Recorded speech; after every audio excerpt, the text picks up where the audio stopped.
Note de l'auteur. Pour des raisons relatives au bonheur de l'humanité, à la demande de la Société philosophique des États-Unis et après le refus de Dr Henry Mudge, docteur en philosophie de l'université de Yarmouth, l'équation philosophique mentionnée dans ce texte ne sera présentée que comme équation C, sans être décrite plus avant.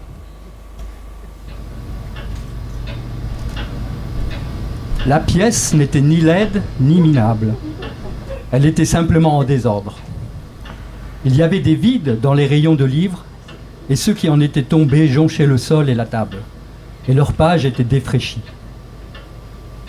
Le tapis était un talus de papier froissé.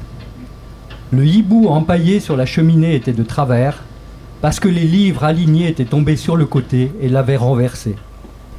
Il semblait picorer la Chine sur le globe terrestre. Sur le bureau s'élevaient des tours branlantes de feuilles de papier empilées. Et le docteur Mudge continuait de travailler. Ses lunettes l'embêtaient parce qu'elles n'arrêtaient pas de tomber. Il avait une tache d'encre sur le nez et sa main droite était constellée de bleu foncé. Le monde aurait pu exploser sans déranger le moins du monde le professeur de philosophie de Yarmouth. Dans sa tête tourbillonnait un maelstrom de philosophie, physique et mathématiques supérieures. Et si l'on avait jeté un œil à l'intérieur, il aurait eu l'air d'un vrai brave. Vu de l'extérieur, c'était une toute autre affaire. Déjà, le docteur Mudge était maigre. De plus, il était chauve. Il était petit, avec une tête beaucoup trop grosse pour son corps. Il avait le nez long et les yeux particulièrement brillants. Ses fines mains tenaient fermement cahier et stylo, tandis que le moindre atome de son être se concentrait sur son travail. À un moment, il jetait un coup d'œil à la pendule d'un air inquiet. Il était 6h30 et il fallait qu'il ait fini dans une demi-heure. Il fallait vraiment qu'il ait fini dans une demi-heure. Cela lui laisserait juste le temps de se précipiter à l'université pour s'adresser à la Société philosophique des États-Unis. Il ne s'était pas attendu à ce soudain coup d'éclair mental. Son idée initiale, c'était de donner un discours tranquille sur ce sujet. Spinoza a-t-il eu raison de refuser la chaire du professorat de... Mais au moment où il s'était mis à chercher une raison à cette histoire de Spinoza, une idée absolument merveilleuse lui était venue. Et depuis 2 heures de l'après-midi, il était entièrement habité par ses pensées. Il ne s'était même pas rendu compte qu'il avait des crampes à force de rester assis sans bouger. Henri ? Henri ne l'entendit pas vraiment. Henri ! Il ne levait pas les yeux non plus. Henri Mudge, vous venez manger votre dîner ou pas ? Cette fois-ci, il entendit, mais d'une oreille distraite. Il ne revint pas complètement dans le monde des steaks frites avant que Madame Doolin, sa gouvernante, ne surgisse à la porte de son bureau, tel un nuage porteur de tonnerre. C'était une sacrée moralisatrice. Et quand elle vit l'état du cabinet de travail, elle se redressa, dans l'attitude d'un général prêt à ordonner une exécution. Henri ! Qu'est-ce que vous avez fait ? Et regardez-vous, vous avez une tache sur le nez et de l'encre sur votre veste. Henri pouvait combattre l'univers, mais Madame Doolin était son croque-mitaine. 10 ans auparavant, elle lui était tombée dessus, et depuis, il réalisa qu'il était tout ankylosé et soudain très fatigué. Oui, Lydie. Vous venez dîner, oui ou non ? Je vous ai appelé il y a une demi-heure, et le steak sera fichu. Il faut vous habiller. Mais qu'est-ce qui vous arrive ? Henri Mudge ! Oui, Lydie. Il se leva lentement, ce qui fit craquer ses articulations. Mais qu'est-ce que vous avez fait à ce bureau ? Une partie de son enthousiasme lui revint. Lydie, je crois que j'ai trouvé. Et cette seule pensée, pour lui, balaya Lizzie Doolin hors de la pièce. Il fit quelques pas autour de la table, releva ses lunettes sur son front et s'éclaira soudain. Je crois que j'ai trouvé. Quoi ? L'équation. Ah, mais c'est merveilleux, Lydie. Si je ne me trompe pas, il existe un état sans dimension. Une dimension négative, Lydie. Vous vous rendez compte ? Et ça fait des années qu'ils essayent de trouver la 4e dimension positive. Et là, en revenant en arrière... Henri Mudge, qu'est-ce que vous racontez ? Mais Henri était reparti dans son monde abstrait et les éclairs se succédaient dans sa tête. La dimension négative. La philosophie des sciences. Quoi ? Il avait presque oublié qu'elle était là. Écoutez, imaginez ça. Vous savez ce que vous pouvez faire avec votre mental. Mentalement, vous pouvez penser que vous êtes à Paris et hop, votre mental vous emmène à Paris. Vous pouvez aussi vous imaginer en train de nager dans une rivière et hop, mentalement vous êtes en train de nager dans une rivière. Mais le corps reste là où il est. Et pourquoi, Lizzie? Pourquoi? Henry Mudge. Mais il existe une dimension négative, j'en suis sûr. J'ai presque trouvé la formule. Et si j'y arrive... Henry Mudge, votre dîner refroidi. Arrêtez de raconter des bêtises. Mais il ne l'entendait plus. Tout à coup, il attrapa son stylo et se remit à écrire. Et sur ce morceau de papier taché, il écrivit l'équation C. Il n'était même pas conscient d'un quelconque changement chez lui. Mais la moitié de son cerveau se mit à s'agiter comme une bête mal à l'aise, tandis que l'autre moitié se mit à s'agiter et à bredouiller. Et sous ses yeux, sur le morceau de papier, il y avait l'équation C. Henry Mudge, si vous ne venez pas dîner à l'instant même... Elle avança vers lui tel un éléphant vers un chien. Et c'est là qu'il se rendit compte qu'il avait dépassé les bornes. Et la moitié de son cerveau reconnut que Lizzie représentait un danger. Tandis qu'il reculait, il se dit en frissonnant. J'aimerais bien être à Paris. Hop! Cognac, monsieur? Hein? Dit Henri installé à une table en terrasse. Il ne pigeait rien du tout. Rue de la Paix, les gens se dépêchaient de rentrer chez eux car il était très tard. Certains cafés étaient déjà fermés, le garçon insista. Un cognac ou un vin blanc, monsieur? À vrai dire, je ne bois pas. C'est Paris, ici? Ça, c'est certain, monsieur. Peut-être avons-nous bu un petit coup de trop.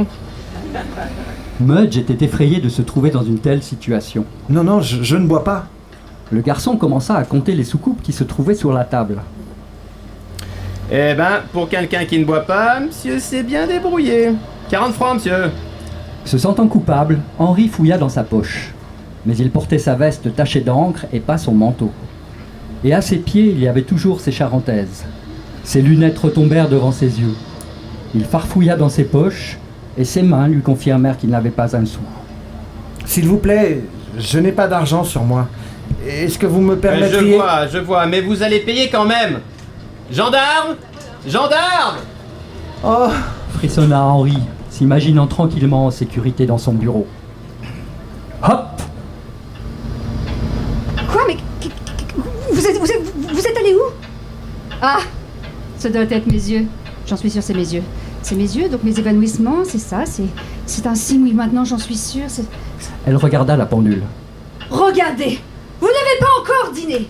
Venez immédiatement dans la salle à manger. L'air docile, mais intérieurement ailleurs, Henri la suivit dans la salle à manger. Elle lui servit une assiette. Il n'avait pas très faim, mais réussit à manger. Il était à la fois très perplexe et bouleversé. La dimension négative, finalement, c'était vrai. Et c'était certain, on pouvait y entrer et en ressortir. Le mental, donc, était le plus important, et pas le corps. Ou bien était-ce que le mental pouvait contrôler le corps? Oh, c'était sacrément troublant. Vous rêvez à quoi? Montez vous habiller. Il est exactement 7 heures. Henri se traîna jusqu'au couloir, puis dans les escaliers. Arrivé dans sa chambre, il vit que toutes ses affaires étaient préparées. Et c'était vraiment troublant, se dit-il en s'asseyant sur le bord du lit. Il commença à enlever une de ses charentaises, puis perdu dans ses pensées, fronça les sourcils en regardant par terre.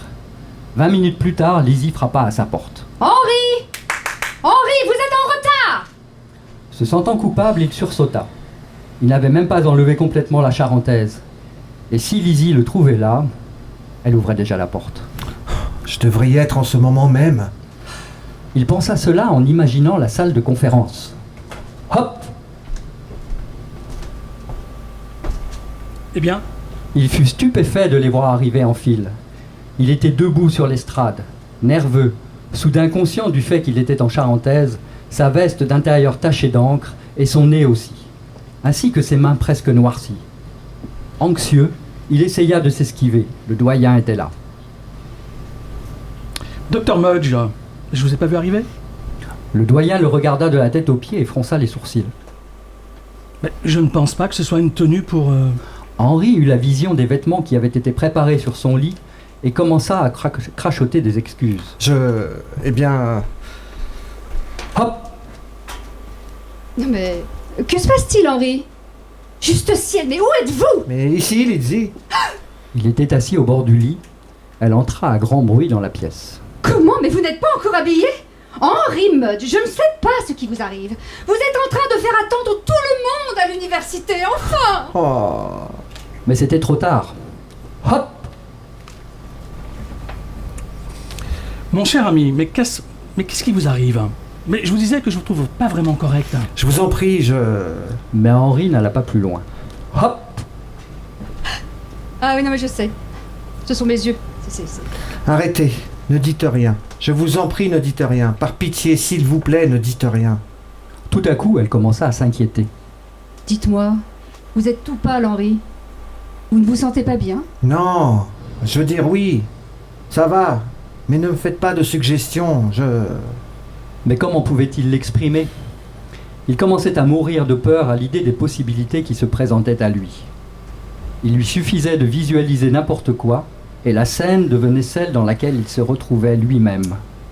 Il suffisait que quelqu'un lui suggère quelque chose, et hop, il y était. Au début, ça avait été un peu difficile, mais la pensée, cette bête gigantesque, s'était élevée jusqu'à ses pleins pouvoirs. Habillez-vous! Mais il avait peur de retirer ses vêtements. Que se passerait-il s'il se mettait à penser à... Non, il fallait qu'il apprenne à contrôler ça. Quelque part, il avait raté quelque chose. S'il pouvait arriver à avoir l'équation totale et sa solution, là, il aurait toute la réponse.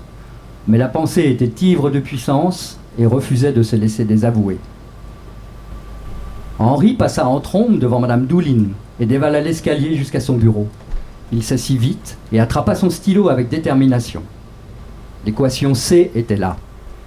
Maintenant, s'il arrivait à résoudre le reste, tout irait bien pour lui. Il lui fallait substituer certaines valeurs. Lizzie l'avait suivi en bas. Henri, j'ai l'impression que vous devenez dingue.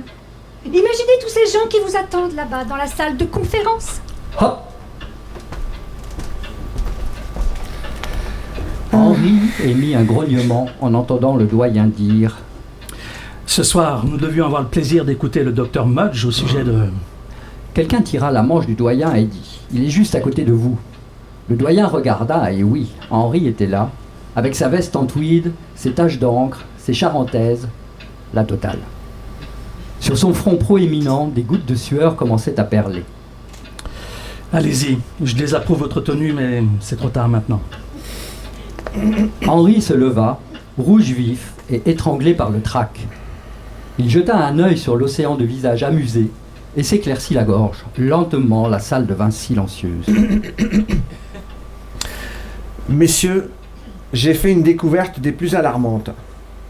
Depuis très longtemps, l'humanité attend l'existence d'un état d'esprit qui permettrait de suivre la pensée. Cependant... Et là, sa présence de conférencier disparut, car il venait de se souvenir de ses charentaises. La voix chevrotante et complètement sur les nerfs, il continua à toute vitesse. Cependant, on n'a jamais atteint la transposition d'une personne par le seul biais de la pensée parce que l'humanité a fait ses recherches en allant vers l'avant au lieu de repartir en arrière. C'est-à-dire que l'humanité a cherché l'existence d'un rien dans la 4e dimension au lieu de l'existence de... Il essaya de s'éclaircir l'esprit. Le trac faisait qu'il se sentait piégé. Ce que je veux dire, c'est que la dimension négative n'est pas la 4e dimension, mais c'est l'absence de dimension. L'existence de rien en... Quelques-uns des messieurs guindés du premier rang n'étaient pas si guindés que ça. Comme le reste de la salle était silencieuse, ils essayaient de ne pas rire. Mais quelles idioties est-il en train de débiter? Le docteur Mudge avait le genou qui tremblait. Quelqu'un gloussa ouvertement au 4e rang. Désespéré, le docteur Mudge se jeta à l'eau. Ce que je veux dire, c'est que quand un homme s'imagine être ailleurs, son mental semble vraiment être ailleurs à ce moment-là. Le yogi emploie divers moyens pour y arriver qui font l'objet d'une longue pratique dans la dimension négative. Nombre de grands penseurs comme le Bouddha ont pu apparaître avec leur corps à distance alors qu'ils n'y étaient pas, mais Il avala sa salive. ailleurs quand ils étaient là. Le métaphysicien a attribué des qualités surnaturelles à un phénomène connu sous le nom d'apport, qui veut dire que des gens et autres apparaissent dans une pièce sans passer par la porte, alors qu'ils sont dans une autre pièce. Oh mon Dieu, quel horrible méli-mélo. Il sentait qu'il y avait de la vérité dans ce qu'il disait, mais il était trop conscient de sa veste tachée, de ses charentaises, et il n'arrêtait pas de remonter ses lunettes. Si quelqu'un souhaite aller ailleurs, il lui est entièrement possible de s'imaginer à cet endroit-là. Et en plongeant à travers la dimension négative, d'en émerger et de se retrouver dans l'autre endroit en question, instantanément. S'imaginer. Il déglutit à fond. Une pensée horrible lui était venue, qui était d'une telle envergure qu'elle lui faisait oublier les vêtements qu'il portait, et l'audience. Quelqu'un pouvait s'imaginer dans n'importe quel endroit, et puis hop, s'y trouver.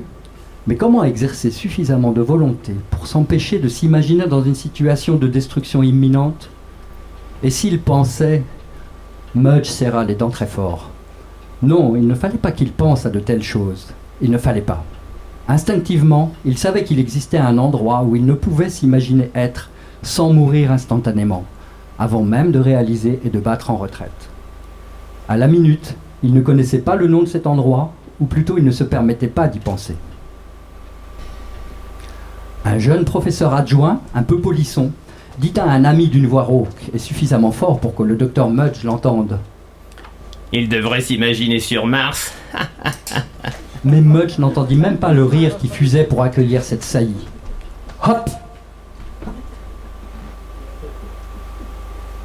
Il regardait les mornes étendues sableuses qui s'étiraient à l'infini jusqu'aux clairs horizons. Désorienté, il fit quelques pas et le sable commença à entrer dans ses charentaises. Le vent froid se fraya un chemin à travers la mince veste de tweed et fit bouger sa cravate. Oh mon Dieu, ça y est, je l'ai fait. Un son emplit le ciel, un hurlement strident. Il jeta un coup d'œil et vit un vaisseau en forme de poire qui laissait des traînées, de flammes dans son sillage. Il disparut presque aussitôt. Le docteur Mudge se sentait très seul. Maintenant, il n'avait plus aucune confiance dans le fonctionnement de son mental. Car il pouvait lui faire défaut. Peut-être ne pourrait-il jamais repartir. Il aurait pu s'imaginer dans le palais d'un empereur, entouré de sentinelles. Hop! Le sol diamanté lui faisait mal aux yeux, et les lumières rutilaient tout autour. Derrière lui, il y avait un trône d'or sur lequel était assis un petit homme à très grosse tête, enveloppé dans un tissu qui émanait sa propre lumière. Mudge ne comprenait pas un seul mot de ce qui se disait, car en fait, nul n'en prononçait aucun, mais malgré tout, de nombreux mots parvenaient à son cerveau dans un désordre fou. Et il comprit soudain ce qui se passait. De même que l'intention d'un homme peut parvenir télépathiquement à un chien, ces êtres supérieurs le submergeaient mentalement, car son cerveau ne sélectionnait pas les longueurs d'onde. Il avait eu l'idée que le mental humain évoluerait, et pendant un court instant, il fut content de s'apercevoir qu'il avait eu raison. Mais cela fut de courte durée. Bombardé d'ondes comme il l'était, il commença à se sentir mal. Les gens étaient figés de surprise, et tous les yeux convergeaient vers lui. L'empereur cria et pointa une petite baguette. 2 gardes sautèrent sur Mudge et commencèrent à l'attacher. Il comprit vaguement qu'il le prenait pour un être inférieur, quelque chose comme un chimpanzé ou peut-être un gorille. Et à vrai dire, c'est ce qu'il était sur l'échelle de leur évolution. Le dirigeant cria à nouveau et les gardes jetèrent un regard courroucé à Mudge, tandis qu'il respirait à grand bruit. Un autre homme arriva à toute allure sur le sol diamanté. Il tenait un fusil-torche à la main. Mudge commença à se débattre. Avec une aisance surprenante, il poussa les gardes de côté. Il se retourna, affolé, cherchant une sortie, dans un état de confusion dû à l'assaut des lumières, des ondes de pensée et des sons qui l'empêchaient de penser clairement et de se souvenir. L'homme à l'arme mortelle se remit sur pied et posa le canon sur la poitrine de Mudge. Il allait tirer, et Mudge savait qu'il aurait droit à un rayon mortel. On ne lui accordait pas plus de considération qu'à un singe fou, comme celui du zoo de Central Park. Le garde avait le doigt sur la gâchette. Hop! Le docteur Mudge, affaibli, était appuyé contre la balustrade du zoo de Central Park, à New York. Il sortit son mouchoir et s'essuya le front. Il leva mollement la tête vers la cage, sachant qu'il allait y avoir un orang-outan. Il était tard, et la bête sommeillait dans sa hutte abritée. Et tout ce qu'on pouvait voir, c'était une touffe de fourrure. Merci. L'air de la nuit avait quelque chose d'apaisant. Les courants croisés qui l'avaient mitraillé son pauvre mental d'humain, et l'air raréfié de Mars l'avaient épuisé. Il avança lentement le long du grillage. Un panneau disait « Gorille, ramené des mondes de la Lune en Ouganda par Martin ». Hop! S'écroulant sur un rocher dans la nuit noire, Mudge se mit à gémir.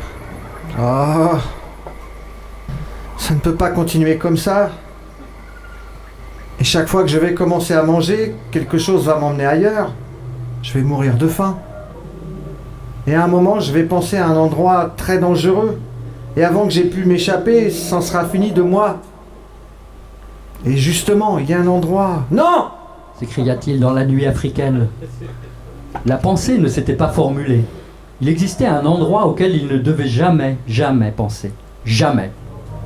Du haut de ce promontoire, il voyait toute l'Afrique se déployer devant lui. Au loin, brillant dans la vive lueur du clair de lune, c'était le lac Tanganyika.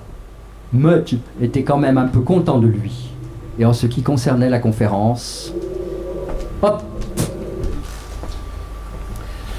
Je suis désolé et très confus.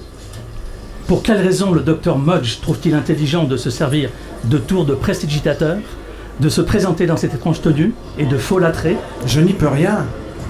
Le doyen faillit bondir de surprise. Être assis atteint dans sa dignité l'agaçait, et il regarda Mudge d'un air dur et mécontent. Docteur, je vous conseille vivement de changer de comportement, car ce ne sera plus toléré. Et si avec tout ça vous essayez de vous prouver quelque chose, je vous enjoins de donner une explication. Le sujet ce soir, c'est la philosophie. Ce ne sont pas des disparitions à la Houdini. Oh, ne dites rien. S'il vous plaît, n'ajoutez rien. Merci de vous taire. Je veux dire, ne dites rien de plus, s'il vous plaît. Le jeune homme qui avait précédemment suggéré Mars n'était plus si sûr de lui, mais la mention forte à propos du doyen au sujet de la magie sans attirail lui rendit sa superbe. Je reviens tout juste... non, je peux pas dire où j'étais, car sinon j'y retournerais. Et je ne veux pas y retourner. Messieurs, c'est une chose absolument terrifiante. Il existe un certain endroit auquel je ne dois pas penser. Le mental est une chose capricieuse, il n'est pas très féru du corps matériel, car il semble insister avec malice dans cette situation d'urgence pour me jouer des tours. Docteur Mudge, je ne sais pas ce que vous essayez de dire avec vos prétentions à dessous et ces impossibilités. Oh mais non, je ne fais pas semblant. Si je pouvais mettre un terme à tout ça, je serais un homme heureux. Nerveusement, c'est très éprouvant. Parti de Spinoza, je me suis égaré dans les équations de force. Et à 2 heures aujourd'hui, j'ai entrevu un brin de vérité au sujet de l'existence d'une dimension négative. Une dimension qui n'a aucune dimension. J'ai la certitude que le mental est capable de tout. C'est tout à fait vrai, même de fourberie. Mudge repoussa ses lunettes sur le haut de son crâne et fouilla dans ses poches. Non, dans mes notes. Il regarda le doyen bien en face. Là, j'ai ici des preuves des endroits où je suis allé. Il fit un pas de côté et retira une de ses charentaises. Il la retourna au-dessus de la table de la conférence et un sable étrangement brillant en tomba. Voilà, c'est du sable de Mars. Foutaise. Et il se tourna vers l'audience. Messieurs, je vous demande d'avoir l'amabilité d'excuser cette exhibition. Le docteur Mudge a été souffrant et il semble qu'il ait perdu un peu de son équilibre mental. Quelques heures de repos... Je vais vous montrer mes notes. Je vais vous montrer l'équation. Je les ai laissées chez moi, à mon bureau. Hop! Lizzie Doolin marmonnait toute seule en ramassant tous les papiers qui traînaient par terre, dont elle faisait des piles. Ce soir, le professeur était vraiment fou. Pauvre petit homme. Elle se retourna et faillit s'évanouir. Le docteur Mudge était là, assis sur sa chaise, en train de rassembler ses notes. Docteur, que faites-vous là? Mais comment êtes-vous entré? Toutes les portes sont fermées à clé. Ah, ce sont mes yeux. Oui. Docteur, vous savez pertinemment que vous devriez être en train de donner une conférence. Il eut à peine le temps d'engouffrer les papiers dans sa poche. Hop! Le doyen fulminait. On les connaît, ces astuces. Ah, vous voilà, docteur. J'en ai plus qu'assez de tout ça. Nous sommes tous assez familiarisés avec ces tours de passe-passe. Donc, nous ne sommes pas du tout surpris de vous voir disparaître et réapparaître. Ce ne sont pas des tours. Regardez, j'ai apporté mes notes. Et je suppose que vous avez aussi rapporté un peu de vide absolu de la Lune, Hop! Il faisait si froid que Mudge bleuit instantanément dans la tête aux pieds. Il sentait qu'il allait exploser car la pression interne essayait de se libérer. Et ses poumons commencèrent à se recroqueviller, tandis que son mental accélérait, partagé entre deux pensées. Il était là, sur la Lune. Il était là, le tout premier homme sur la Lune.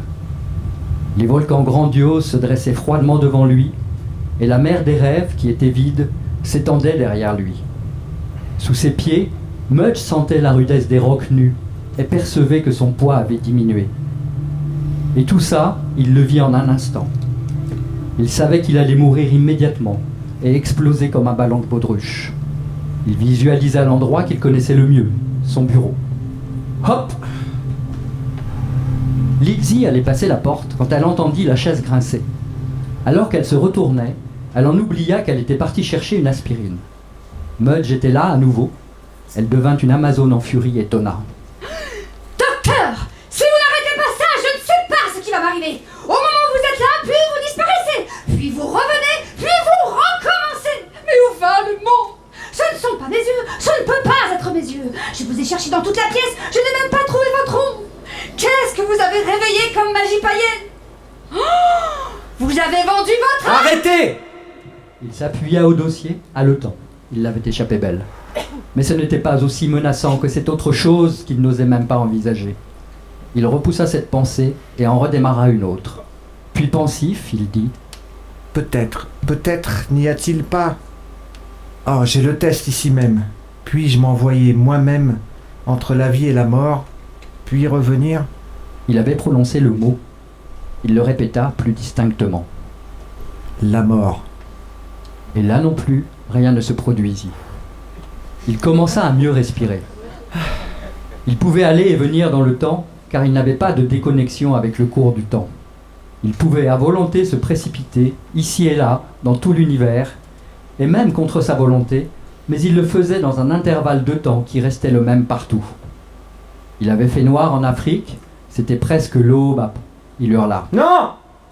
Lizzie sursauta et regarda si Mudge était toujours assis là. Elle demanda avec colère. Vous fabriquez quoi exactement? Vous me faites des peurs bleues à moi, hein? Mudge dit d'un air sombre. Il se passe quelque chose d'affreux. J'ai essayé de vous en parler avant le dîner, mais vous n'avez pas voulu m'écouter. Je peux m'imaginer que je suis quelque part et je me retrouve dans cet endroit. En ce moment même, je peux imaginer quelque chose et zip, je vais me retrouver dans cet endroit sans avoir à passer par les portes ou quoi que ce soit d'autre. Lizzie était sur le point d'éclater à nouveau. Mais cela l'interpella quand même un peu. Elle avait vu Mudge apparaître et disparaître si souvent ce soir que c'était la seule explication qui semblait convenir. Mudge avait l'air fatigué. Mais j'ai peur, Lizzie. J'ai terriblement peur. Si je n'y prends pas garde, je finirai par imaginer un endroit horrible comme... Non! Je pourrais imaginer que je suis quelque part où je... Non! Et ses cris étaient comme des balles de fusil pour Lizzie Doolin. Mais elle était encore un peu impressionnée. Mudge tenait sa tête dans ses mains. Et j'ai des ennuis. Le doyen ne veut pas croire ce qui m'arrive, il me traite de tricheur. Non! D'un air mécontent, elle dit. Pourquoi hurlez-vous sans arrêt? C'est pour ne pas disparaître. Si je peux attraper une pensée avant qu'elle ne se formule, je suis sauvé. Il grogna et baissa sa tête jusqu'à ses mains. Mais il ne me croit pas. Il pense que je suis un imposteur. Oh Lizzie, je vais perdre mon poste de professeur. Et nous allons mourir de faim. Cela l'émut et elle s'avança doucement pour lui toucher l'épaule.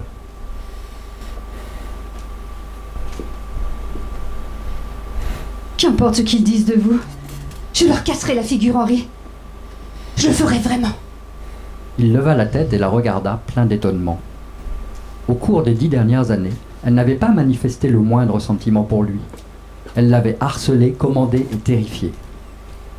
Elle prit conscience de la tendresse qu'elle avait manifestée et l'annula immédiatement.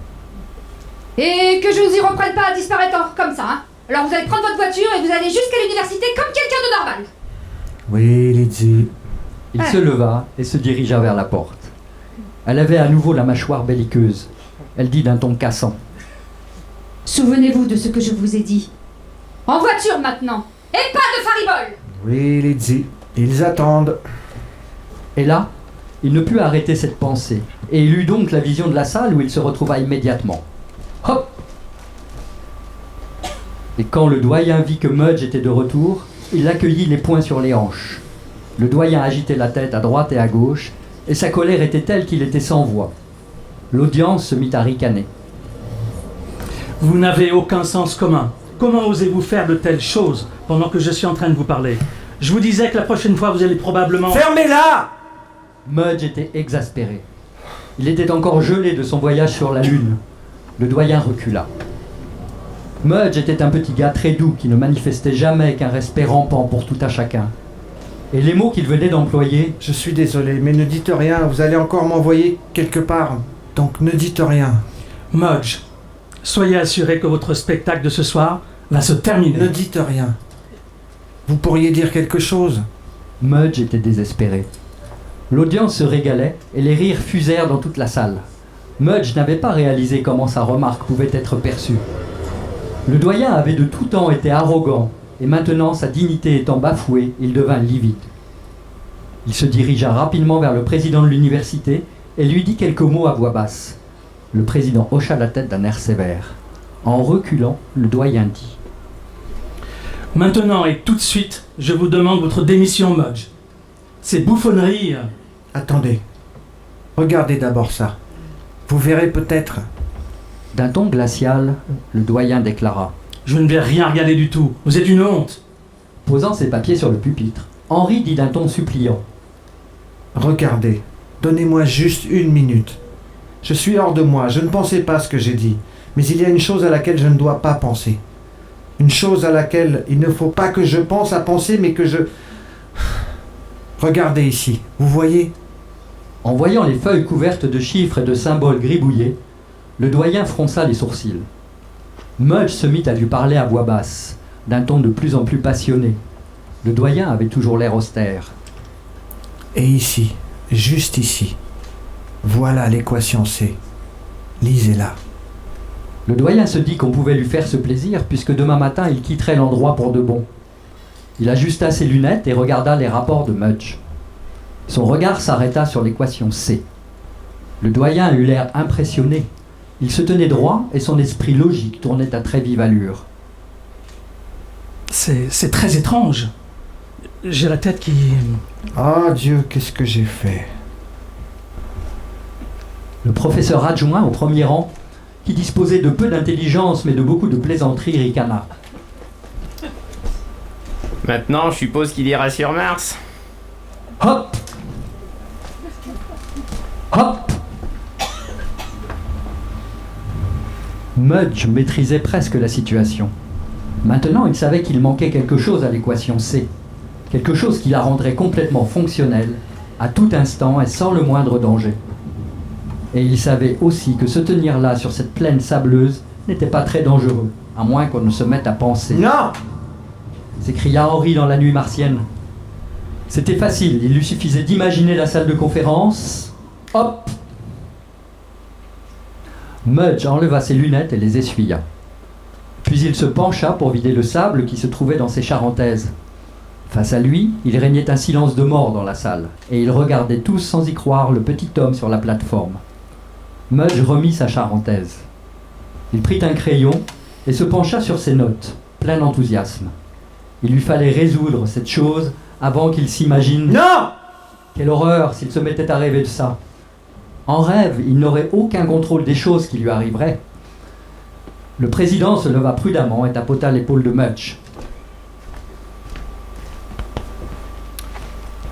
Où est le doyen? Mudge regarda autour de lui. C'était vrai, le doyen n'était plus là.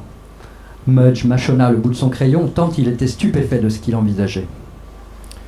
Est-ce que vous voulez dire que le commentaire au sujet de... Fermez-la. Il se peut que le doyen trouve une façon de revenir, à moins qu'il ne pense à quelque chose qu'il... Il déglutit avec peine. Docteur Mudge, je n'apprécie pas votre ton. Désolé. Mais vous auriez pu le dire, et la prochaine fois, Je pourrais tomber dans un des canaux de Mars. Hop! Se débattant dans les profondeurs de l'eau, il commença à étouffer. Il arriva à la surface, tel un marsouin, et nagea en tant qu'il put, tandis que la terreur le gagnait au milieu des eaux sombres qui clapotaient autour de lui. Et un peu plus loin, il vit une péniche. Une belle femme était assise, appuyée au bastingage. Il nagea à perdre haleine, se soulevant pour crier et demander de l'aide. La soudaineté froide de l'incident lui avait ralenti le cerveau, et il ignorait quel monstre hantait peut-être ces profondeurs martiennes. À vrai dire, la femme ressemblait étrangement à une terrienne. Mais sa péniche était argentée, et les vêtements qu'elle portait étaient lumineux. Des poignes solides tirèrent Mudge de l'eau, et il se retrouva, essoufflé sur le pont, une mare se formant à ses pieds. La femme le regardait. C'était une beauté, et le cœur de Mudge se mit à battre plus vite. Elle lui parla avec des intonations sifflantes. Il lui fit une révérence. Non, je n'ai pas le temps pour une visite, ou un thé, ou quoi que ce soit d'autre. Je suis désolé, mais je suis occupé à donner une non. Je suis occupé sur... non. Je suis occupé. Étrangement, il savait qu'il ne parlait pas sa langue, mais il la comprenait. Elle mit la main sur son bras. Il pensa que ce devait être plutôt de la télépathie. Elle lui répondit mentalement. Oui, c'est de la télépathie, bien entendu. Mais je suis étonnée de vous voir. Cela fait des années, en fait, depuis la Grande Purge, qu'aucun humain de notre espèce n'est venu ici. Je suis en sécurité, seule, avec ces hommes jaunes, qui sont mes serviteurs. On m'a mise en liberté, à cause de certaines faveurs. Excusez-moi, j'ai un rendez-vous. Ne vous inquiétez pas si je disparais. Je reviendrai un de ces jours. Il regarda alentour afin de fixer l'endroit dans son esprit, se sentant un instant l'esprit coquin. Il lui fit une révérence. Il faut que je parte. Mais vous allez attraper froid. Et ce disant, elle prit un châle de tissu lumineux qu'elle jeta sur les épaules de Mudge. Merci. Et maintenant, je dois absolument partir. Il refit une révérence et cette fois-ci, imagina la salle. Hop! Mudge commençait réellement à avoir froid, et l'eau de ses vêtements formait une mare sur l'estrade. Il resserra le châle autour de ses épaules et se rendit compte que les gens dans la salle n'en croyaient pas leurs yeux. L'eau coulait, encore, et Mudge frissonna à nouveau. Il éternua. Ce serait bien. Non! Cria. Et les gens dans la salle sursautèrent sur leur siège. Mudge se tourna vers le président. Vous avez vu ce que vous avez fait? Le président était contrit, mais il se ressaisit rapidement. Avez-vous vu le doyen? Non. La tiédeur qui régnait dans la pièce séchait rapidement ses vêtements, mais il releva ses manches de façon à ne pas imbiber le papier. Et fiévreusement, il commença à formuler l'équation D. Il était à demi conscient de la raison pour laquelle il travaillait si vite. Il avait complètement oublié qu'il y avait une audience, et il savait pertinemment que sa vie dépendait de la formulation de l'équation D, mettant ainsi la dimension négative entièrement sous son contrôle. Son crayon courait sur la feuille. Et en dépit de sa volonté, une pensée commença à s'insinuer dans son esprit. Il hurla « Non !» Et les gens sursautèrent à nouveau. Près de lui, il entendit un grognement, et le doyen était là. Il y avait du sable dans ses cheveux gris, et il semblait chiffonné de partout. Vous avez donc pu revenir? Le doyen marmonna d'une voix brisée. C'était terrible. Ne dites rien. Docteur, je vous présente mes excuses pour tout ce que je vous ai dit. Il se tourna vers la salle. J'ai largement vérifié tout ce qui s'est passé ici ce soir. Le docteur Mudge a entièrement raison. Il s'interrompit pour s'essuyer le visage et cracher du sable qu'il avait dans la bouche. Cependant, j'ai le sentiment désagréable qu'il s'agit d'une dimension dangereuse. Quelqu'un pourrait... Arrêtez. Et il travaillait maintenant à une allure folle. Quand il mettait une feuille de côté, le papier tombait du stand et atterrissait par terre. Il attrapa d'une feuille vierge. Il savait qu'il travaillait contre la mort. Il le savait au plus profond de lui. Et cette pensée ne resterait plus longtemps tranquille. À tout moment, il se pourrait qu'il se retrouve à l'endroit où il n'oserait jamais aller. Et tout à coup, l'équation D fut devant lui. Il la recopia avec un sourire las et la tendit au doyen. Lisez ça, avant qu'il ne vous vienne des idées. Le doyen lut. Mars, Rien ne se passa. Le doyen recommença à respirer normalement. la Lune, Et là non plus, rien ne se passa. Mudge fit face à l'audience. messieurs, je regrette toute cette excitation ici ce soir. Ça m'a vraiment épuisé. Je peux vous donner l'équation C ou D ou... Non! Non! Ça me fait peur. Je ne pourrai jamais prendre la décision de m'en servir en quelque circonstance que ce soit, à moins qu'un building ne soit en train de s'écrouler. Détruisez-la. Mudge regarda autour de lui et tous acquiescèrent. Je la connais, mais je ne la réécrirai jamais. Et sur ces mots, il déchira la feuille en petits morceaux, sa veste humide lui permettant de réduire les restes à néant, afin qu'aucun mortel ne les lise. Jamais. Messieurs, j'ai froid. Aussi, si vous le permettez, je vais visualiser mon bureau et... Hop! Lizzie était en larmes. Elle était penchée sur la chaise du docteur, ses larges épaules secouées de sanglots. Oh, je sais qu'il va lui arriver quelque chose, c'est sûr. Quelque chose d'horrible. Pauvre petit homme. Je ne suis pas un pauvre petit homme. Elle le regarda en hoquetant. Merci de me laisser ma chaise. Elle reprit pied. Mais, Henry Mudge, vous êtes tout mouillé. Qu'est-ce que ça veut dire? Il l'interrompit tout net. Ça ne veut rien dire de plus que ça.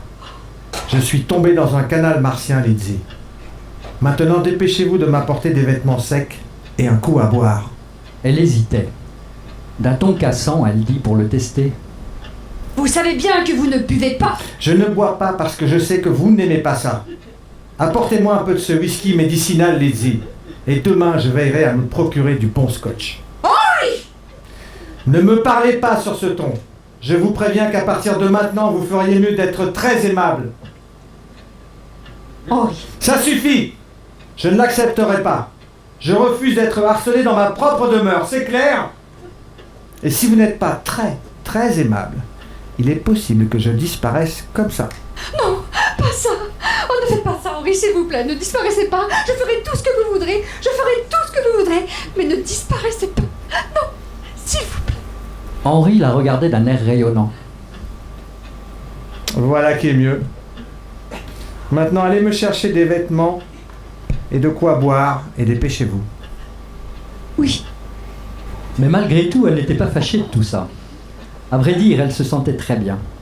Elle monta vite à l'étage et redescendit un moment plus tard. Elle posa du whisky et de l'eau à portée de sa main. Henri ressortit un cigare oublié. Elle ne protesta pas. Trouvez-moi un briquet. Ce qu'elle fit. Si vous avez besoin de quoi que ce soit, appelez-moi. Oui, bien entendu, Lizzie. Il mit ses pieds sur le bureau avec un malin plaisir, mais aussi avec satisfaction. Ses vêtements étaient presque secs. Il se cala dans son siège, tira sur son cigare et prit une gorgée de whisky. Il gloussa tout seul. Maintenant, il avait l'esprit tranquille. Il fit un large sourire au hibou déglingué. Et la fameuse pensée qui avait failli maintes fois l'atteindre lui vint maintenant. Cela l'ébranla un instant, le fit même transpirer, mais il fut brave et s'en débarrassa. Le soleil. Dit Henry Mudge, en buvant tranquillement une autre gorgée.